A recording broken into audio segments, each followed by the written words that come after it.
Hello guys, welcome back to the channel and welcome back to elite wrestling. तो guys आज इस video के अंदर हम करने वाले हैं कल होने वाले डायनामाइट शो का प्रीव्यू, जो कि फिर एक बार मेरे हिसाब से AEW का एक काफी शानदार डायनामाइट शो होगा, क्योंकि कल के शो के लिए AEW ने जो चीजें पहले से ही एडवर्टाइज की है वो देखकर लग रहा है कि कल का शो फैंस के एक्सपेक्टेशन से काफी बढ़कर होगा। इसलिए कल के शो के लिए AEW ने कौन कौन सी चीजें पहले से ही एडवर्टाइज की है और हमें कल के शो पर कौन कौन सी चीजें देखने को मिल सकती है, ये जानने के लिए ये वीडियो एकदम आखिर तक जरूर देखना। और गाइज ऐसे ही AEW से रिलेटेड हर एक न्यूज, रूमर और अपडेट और AEW के हर एक शो का रिव्यू पाने के लिए हमारे चैनल को सब्सक्राइब करना मत भूलना। पर अब ज्यादा देर न लगाते हुए चलिए वीडियो शुरू करते हैं और करते हैं कल के डायनामाइट शो का प्रीव्यू और जानते हैं कि कल के डायनामाइट शो के लिए AEW ने कौन कौन सी चीजें पहले से ही एडवर्टाइज की है और हमें कल के शो पर कौन कौन सी चीजें देखने को मिल सकती है। तो गाइज सबसे पहली चीज जो कि AEW ने कल के डायनामाइट शो के लिए ऑफिशियली एडवर्टाइज की है वो ये है कि मैं कल के डायनामाइट शो पर यंग बक्स एक टैग टीम मैच के अंदर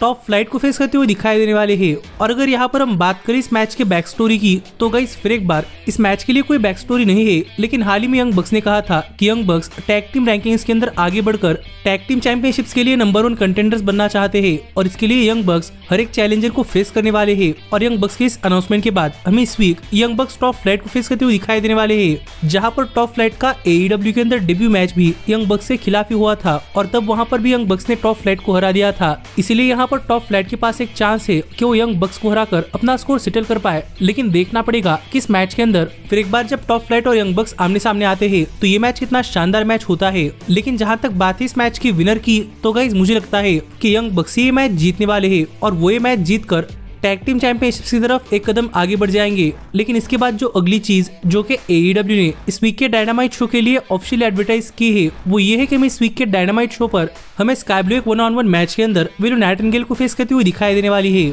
और अगर यहाँ पर हम बात करें इस मैच के बैक स्टोरी की, तो इस मैच की बैक स्टोरी भी काफी सिंपल सी है कि स्काई ब्लू और विलो नाइटिंगेल इससे पहले एक टैग टीम का हिस्सा थे, लेकिन जैसे स्काई ब्लू पर जूलिया हार्ट ने ब्लैक मिस फेंक दिया था तब से स्काई ब्लू ने जूलिया हार्ट को ज्वाइन कर लिया है और विलो नाइटिंगेल को अकेला ही छोड़ दिया है और विलो नाइटिंगेल के पीछे आ रही है। और यहीं पर हमें लास्ट वीक कोलिजन शो पर फिर एक बार स्काई ब्लू और विलो नाइटिंगेल एक दूसरे के आमने सामने आते हुए दिखाई दिए थे, जहां पर विलो नाइटिंगेल ने स्काई ब्लू को एक मैच के लिए चैलेंज कर दिया, क्योंकि इन दोनों ने आज तक कभी एक दूसरे को फेस नहीं किया। इसीलिए देखने के लिए मजा आएगा कि जब पहली बार स्काई ब्लू और विलो नाइटिंगेल इस वीक के डायनामाइट शो पर एक दूसरे के खिलाफ आमने सामने आते हैं तो ये मैच कितना जबरदस्त होता है और हमें इस मैच के अंदर दोनों की कितनी जबरदस्त परफॉर्मेंस देखने को मिलती है और क्या बेस्ट फ्रेंड्स इस मैच के अंदर बेटर एनिमीज बन पाते हैं या नहीं। लेकिन जहां तक बात है इस मैच की विनर की, तो मेरे हिसाब से यहाँ पर स्काई ब्लू ये मैच जीतने वाली है, क्योंकि गाइस माना कि विलो नाइटिंगेल आजकल काफी सारे मैचेस जीत रही है, लेकिन मुझे लगता है कि अब स्काई ब्लू का भी शाइन करने का चांस है और हमें स्काई ब्लू ये मैच जीतती हुई दिखाई दे सकती है। लेकिन इसके बाद जो अगली चीज जो कि AEW ने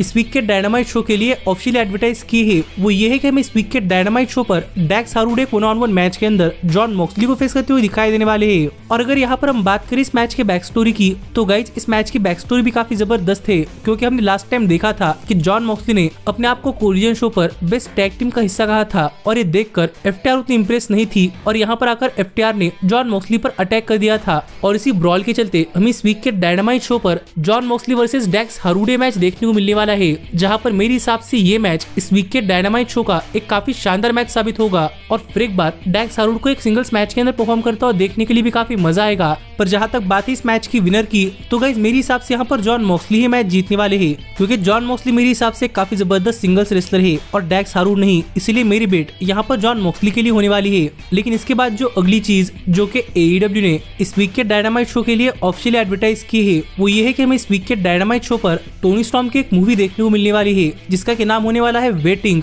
इसलिए यहाँ पर देखने के लिए मजा आएगा कि इस बार जब डायनामाइट शो पर टोनी स्टॉर्म फिर एक बार अपनी कोई मूवी प्रीमियर करती है तो इस मूवी के अंदर क्या होता है। लेकिन इसके बाद जो अगली चीज जो कि AEW ने इस वीक के डायनामाइट शो के लिए ऑफिशियली एडवर्टाइज की है वो ये है कि हमें इस वीक के डायनामाइट शो पर एडम कोपलन यानी कि एज एक 1-on-1 मैच के अंदर डेनियल गार्सिया को फेस करते हुए दिखाई देने वाले हैं। और एक तरीके से ये मैच मुझे लगता है कि TNT चैंपियनशिप के लिए नंबर 1 कंटेंडर्स मैच है, क्योंकि इस मैच की बैक स्टोरी कुछ ऐसी है कि डेनियल गार्सिया भी अपने कई सारे मैचेस जीतते हुए आ रहे हैं और दूसरी तरफ एज भी एक विनिंग स्ट्रीक पर चल रहे हैं और यहाँ पर इन दोनों को ही TNT चैंपियनशिप के लिए मैच चाहिए, लेकिन इन दोनों का रिकॉर्ड एकदम सेम है। इसलिए इन दोनों ने TNT चैंपियनशिप का नंबर 1 कंटेंडर फाइंड आउट करने के लिए ये मैच प्रपोज किया है, जिसके चलते हमें इस वीक के डायनामाइट शो पर ये मैच देखने को मिल रहा है। और यहाँ पर देखने के लिए मजा आएगा कि जब एज पहली बार गार्सिया को फेस करते हैं तो ये मैच कितना जबरदस्त होता है और और इस मैच के अंदर क्राउड का सपोर्ट किसे मिलता है, एज को या फिर गार्सिया को। लेकिन जहां तक बात है इस मैच की विनर की, तो गाइज मेरे हिसाब से यहाँ पर एज ही ये मैच जीतने वाले हैं और वो ये मैच जीतकर बन जाएंगे TNT चैंपियनशिप के लिए नंबर 1 कंटेंडर। लेकिन देखना पड़ेगा कि इसके बाद गार्सिया के साथ क्या होता है। पर इसके बाद जो अगली चीज जो कि AEW ने इस वीक के डायनामाइट शो के लिए ऑफिशियली एडवर्टाइज की है, वो ये है कि हमें इस वीक के डायनामाइट शो पर हमें समोआ जो, हैंगमैन पेज और स्वर्ड स्ट्रिकलैंड यहाँ पर आकर कुछ कहते हुए दिखाई देने वाले हैं, क्योंकि इन तीनों का फाइनली एक ट्रिपल थ्रेट मैच इस वीक के रेवोल्यूशन पे पर ऑफिशियली कंफर्म हो चुका है। तो देखने के लिए मजा आएगा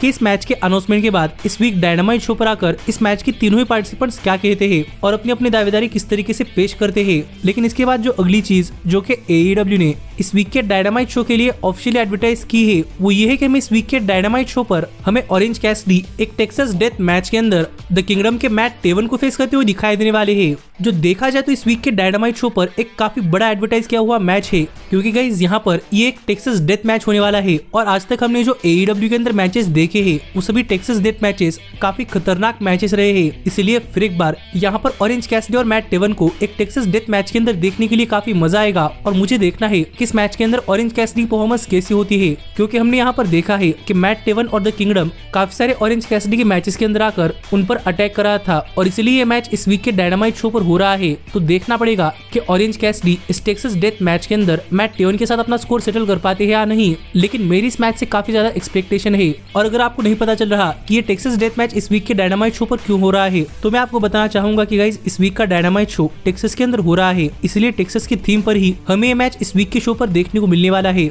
लेकिन जहां तक बात इस मैच की विनर की, तो गाइस मेरे हिसाब से ऑरेंज कैसिडी ही मैच जीतने वाले हैं और वो ये मैच जीतकर आगे रॉड्रिक स्ट्रॉन्ग की तरफ अपनी चैंपियनशिप लेकर ही जाने वाले हैं। और गाइस माना कि इतनी चीजें हैं जो कि AEW ने इस वीक के डायनामाइट शो के लिए ऑफिशियली एडवर्टाइज की है, लेकिन इसके साथ ही इस वीक के डायनामाइट शो को लेकर एक काफी इंटरेस्टिंग अपडेट सामने आ रही है। और गाइस यहाँ पर बताया जा रहा है कि विल ऑस्प्रे जिन्होंने की AEW कंपनी के साथ एक ऑफिशियल कॉन्ट्रैक्ट साइन कर लिया है और हाल ही में जिनका न्यू जापान प्रो रेसलिंग के साथ कॉन्ट्रैक्ट ऑफिशियली खत्म हो चुका है, तो यहाँ पर ऑस्प्रे की इस बात के काफी ज्यादा चांसेस है कि हम इस वीक के डायनामाइट शो से ही ऑस्प्रे AEW के अंदर अपना करियर स्टार्ट करते हुए दिखाई दे सकते हैं। और यहाँ पर रिपोर्ट्स का कहना है कि अगर ऑस्प्रे चाहे तो इस वीक के डायनामाइट शो से ही अपना AEW रन स्टार्ट करते हुए दिखाई दे सकते हैं। तो देखने के लिए मजा आएगा कि क्या हम इस वीक के डायनामाइट शो पर ऑस्प्रे लौटते हुए दिखाई देते हैं या नहीं। लेकिन सच में अगर ऐसा होता है तो फिर एक बार ये डायनामाइट शो एक काफी शानदार शो होगा, जिस पर आपका क्या कहना है आप मुझे कमेंट कर बताइए। और ऐसे ही AEW से रिलेटेड हर एक न्यूज, रूमर और अपडेट और AEW के हर एक शो का रिव्यू पाने के लिए हमारे चैनल को सब्सक्राइब करना मत भूलना। लेकिन अब मैं मिलता हूँ आपसे अगली वीडियो के अंदर, पर तब तक stay healthy, stay happy and keep watching elite wrestling.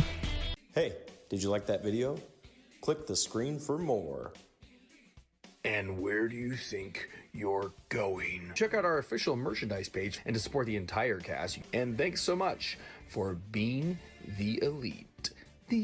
elite, the elite. What, Nick, you're not going to sing it all with me this time?